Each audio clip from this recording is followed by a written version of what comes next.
Patuloy namang kumikilos ang bagyong Jenny patawid ng Philippine Sea. Huling namataan ng bagyo, 350 kilometers silangan ng Basco, Batanes.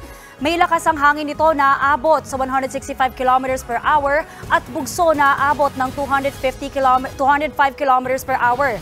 Tinatayang magla-landfall ito sa Taiwan bandang Miyerkules. Patuloy naman itong kikilos pakanluran patungo sa coastal waters ng China. Ayon sa Pag-asa, maaaring humina na ang bagyo sa mga susunod na araw. Sa ngayon, Batanes lang ang nasa ilalim ng Tropical Cyclone Wind Signal number 2. Nasa Signal number 1 pa rin ang Cagayan, northern at eastern portion ng Isabela at Apayao. Ganun din sa ilang bahagi ng Abra, Kalinga at Ilocos Norte.